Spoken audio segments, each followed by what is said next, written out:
It's Vlogmas Day 20 and it's time to talk about some anticipated book releases for the first half of 2023.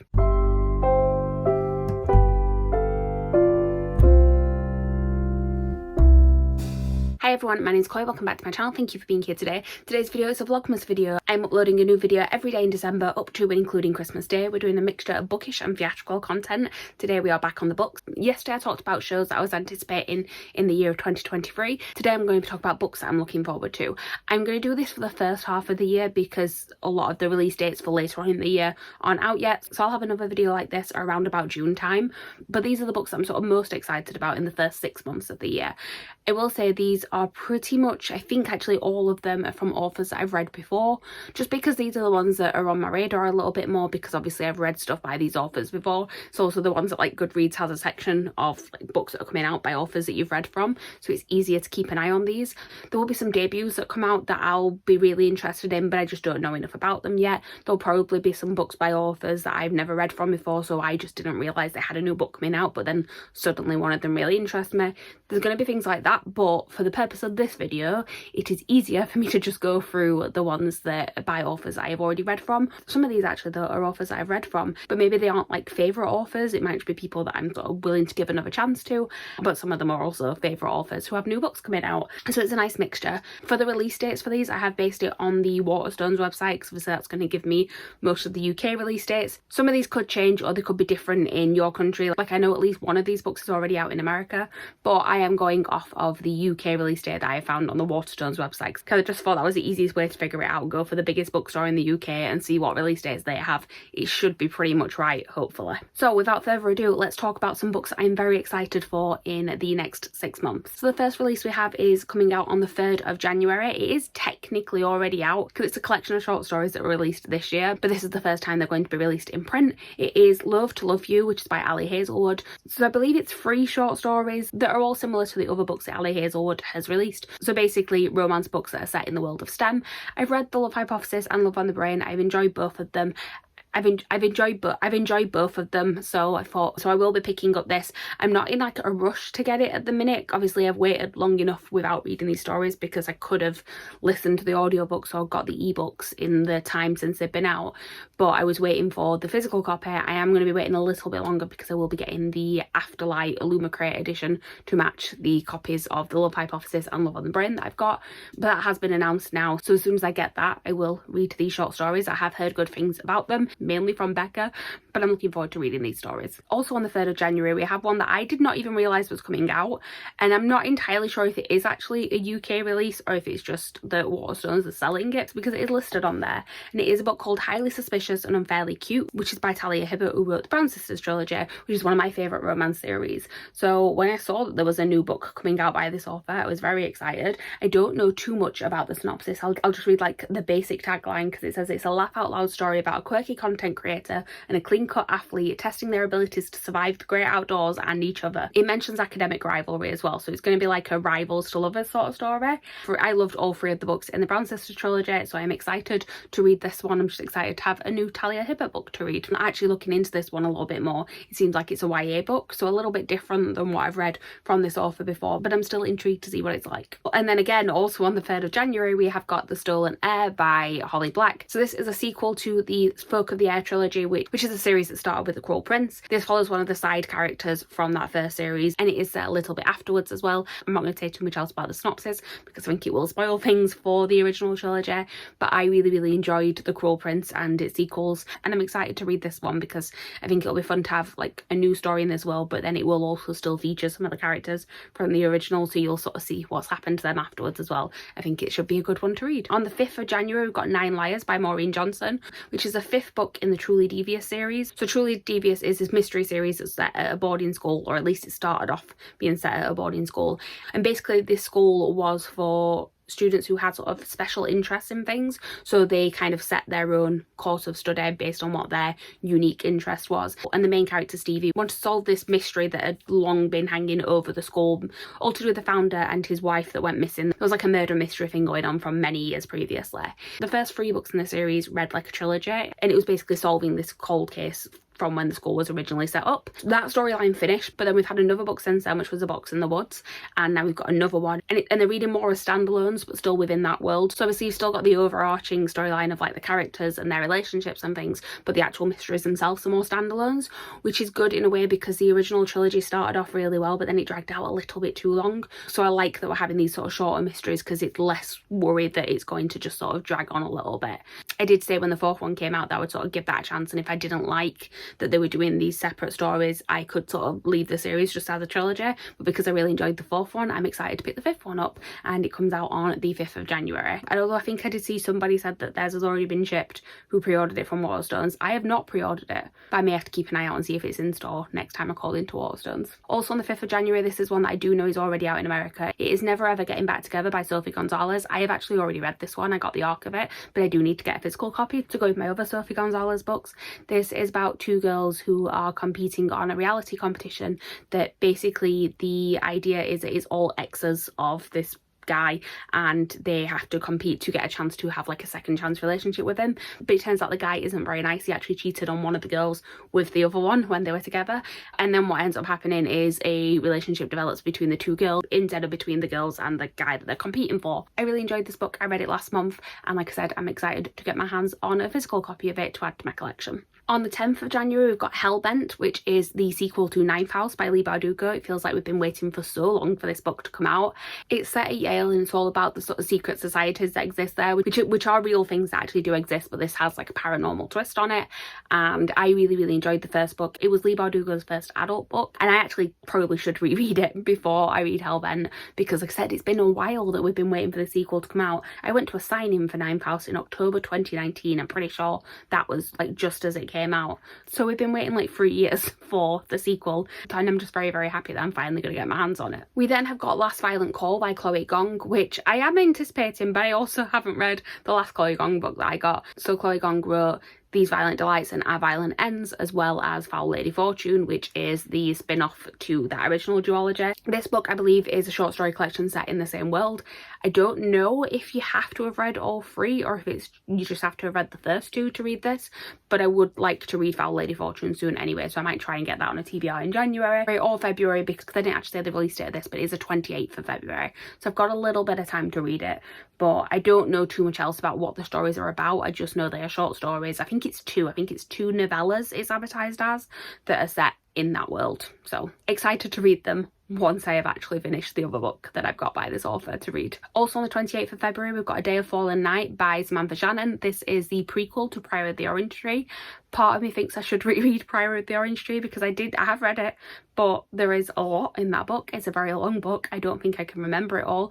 I mean, I'm sure obviously that you don't have to know it all because it's a prequel, so you should be able to go into it not knowing the specifics. Maybe I'll read A Day of Fallen Night first and then reread Priory afterwards and sort of have it in chronological order from their perspective, not from like release order, but like the actual timeline instead. But I'm excited for this one. I did enjoy Priory. It's not like an all-time favourite. I think I gave it 4 stars, but I enjoyed it enough that I am anticipating picking up the prequel. We then have got The Adventures of Amina Al-Sarafi by S.A. Chakraborty. So S.A. Chakraborty wrote the David Bad trilogy, which I very much enjoyed, and that series got better and better for me as it went along.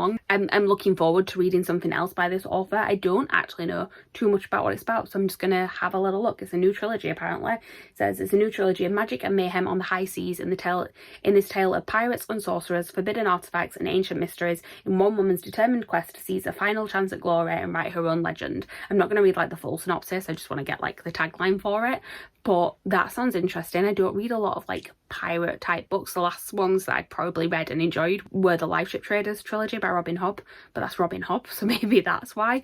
But also I did really enjoy this author's writing, so maybe this is another sort of book set at sea that I'm going to enjoy. We will see. Either way, I will be getting it when it comes out, and I don't know if I said the date for that, but it's coming out on the 2nd of March. There weren't very many listed for March actually, because we're going straight into April, and on the 4th of April we've got Nick Blake and the Remarkables, which is by Angie Thomas. So Angie Thomas wrote The Hate You Give and Concrete Rose and On the Come Up. I've read all of those books. I enjoyed them all. This is actually going to be her first middle grade. I don't know too much about the synopsis of it yet. Again, I believe it's got a magical element, which is different to what Angie Thomas has written before, because all of the other ones that I've read, all of her YA books, are very much contemporary, or one of them is classed as historical fiction, which terrifies me because it's set in the 90s, so I don't like the fact that my childhood is classed as historical fiction. But anyway, I am looking forward to reading this. I am hit and miss with middle grade, but I do quite like reading authors I like in other age ranges as their middle grades, because I already know I'm going to like their writing style. Just need to see if obviously it translates to a different age range. And yes, I did just double check. It is a contemporary fantasy trilogy inspired by African American history and folklore, which... And then it mentioned something about getting a pet hellhound for your 12th birthday. Sounds interesting. I will be picking it up when it comes out. Then on the 18th of April, we've got The Fiancé Farce by Alexandria Bellefleur. So I have read one book by this author before. I read Written in the Stars. I enjoyed it, but I don't think I loved it as much as I've seen some other people love it. But I liked enough of the writing that I was interested to pick up other books by this author at some point. I haven't ended up continuing that sort of companion series, but I am very much interested in her new book that she's got coming out, which is The Fiancé Farce. So this one is described as a steamy sapphic rom-com about a quiet bookseller and a romance novel cover model who agree to a modern-day marriage of convenience. So it's got a fake dating element to it, and like I said, I am willing to give this author another go. I might end up continuing her other series at some point, I'm not sure, but this one definitely appeals to me, so I'll be keeping my eye out for when that is released on the 18th of April. On the 25th of April, we've got In the Lives of Puppets by TJ Klune. Don't know too much about the storyline of this one. I think I saw somewhere that it's a Pinocchio retelling, but I will be picking it up. I have read the synopsis before, I've just sort of blanked it from my memory a little bit. The reason I'm sort of classifying that I have read it before is that if you watch my vlog that's going up tomorrow, you'll see that I've recently not enjoyed a TJ Klune book. So like, if I'd have filmed this a week and a half ago, I would have been saying everything I've read by TJ Klune so far I've really, really loved, so of course I'm going to pick this up. But then unfortunately I didn't enjoy the last one that I read. But I feel like TJ Klune writes a fairly wide variety of books, and from what I've read so far, his style of writing changes quite a lot between those different books. So we have like Wolfsong, which is one that I didn't enjoy, but then you've got The Extraordinaries, which has got a completely different writing style, and then you've got things like House in the Cerulean Sea and Under the Whispering Door, which is again completely different. From what I've seen of the way that this one's being marketed, this is supposed to be more along the lines of House in the Cerulean Sea and Under the Whispering Door, and I really hope it is, because those are the books of his that are my favourites. So I'm willing to give this one a go, even though I didn't love the most recent TJ Klune book that I read. I'm hoping that I was just like a slight blip in my enjoyment of his books, and we'll get back on track with this one. On the 11th of May, we've got Gwen and Art Are Not in Love by Lex Croucher. So Lex Croucher has written a few things at this point. They've written Reputation and Infamous. I've read Reputation, I've not read Infamous, and I probably should, because I got it like as soon as it came out and then went and got it signed at Yalk, and I just keep forgetting that I've got it, so this video is actually reminding me. I may put that on a TBR soon.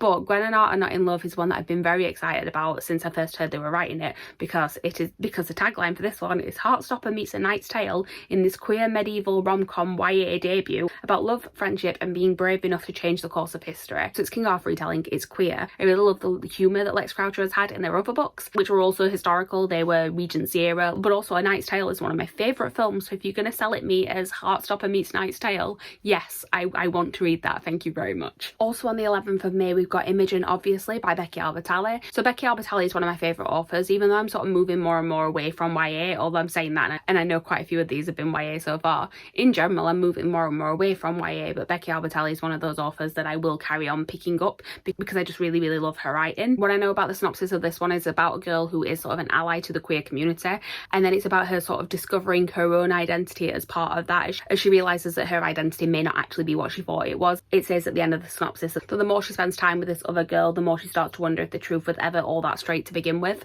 So it is about her sort of figuring out her own identity. I have seen Becky Albertalli say some things about how this book is quite a personal one for her, because if you know anything of what's happened in the last few years with Becky Albertalli and her sort of being forced to come out online, it was a horrible situation, and it does feel like this book has been inspired by that. And I'm not going to go through the whole synopsis, but just me briefly reading it now is making me a lot more excited to pick it up, so I can't wait for that one to come out. On the 18th of May, we've got Painted Devils by Margaret Owen, which is a sequel to Little Thieves. This one was one that was in a Lumacrate, I think it was. Again, it's another one that I feel like I should probably reread. I wouldn't even be able to give you a synopsis of it off the top of my head. I just remember really, really enjoying it. So I may have to reread this one before it comes out, but it is definitely one that I will be purchasing the sequel for, if not only because I want Illumicrate to do a matching edition of it, because the edition of Little Thieves was beautiful, so I would like to have so I would like to have a matching one on my shelves. I'm pretty sure they will do a matching edition for this one. On the 25th of May, we've got one that I've actually already read because I have had a very early arc for this. It is Yellowface by R.F. Kuang.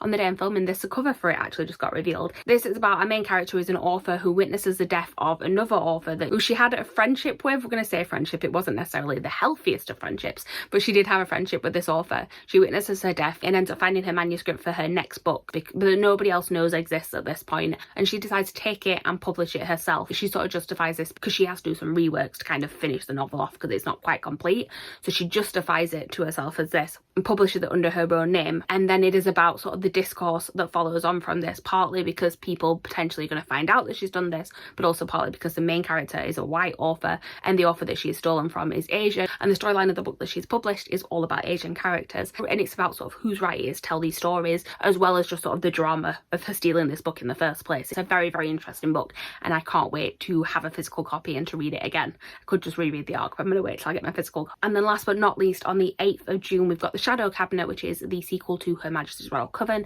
I read that one earlier this year. It's sort of an alternative history where there are witches that exist and they're kind of hidden in plain sight under the name of HMRC, which is usually HM Revenue and Customs, but in this world is Her Majesty's Royal Coven. And I very much enjoyed this one. It kind of went in slightly like a different direction than I expected it to. It had some conversations in there that I was not expecting to be in there. It did take me a minute to get into it. I ended up having to reread the first like 100 pages because I just wasn't paying attention enough the first time I read it. But by the time I got into it, I really, really loved it. So I'm looking forward to the sequel coming out. And again, hoping that there is a matching edition to the Fairy Loot one that I got for the first one. I feel like that's a lot of these buns is that I'm anticipating them just so I can have the beautiful copies on my shelves. Anyway, that is the list that I've got for the minute. It is in no way comprehensive. There are plenty of other books I'm going to get excited about in the next 6 months, but those are the ones that are kind of on my radar at the minute. I'm likely to have forgotten something. But that is everything. Thank you guys for watching. Please like, comment, subscribe, all that good stuff down below. Let me know what your most anticipated book is for the next 6 months, and I will see you tomorrow with a new video.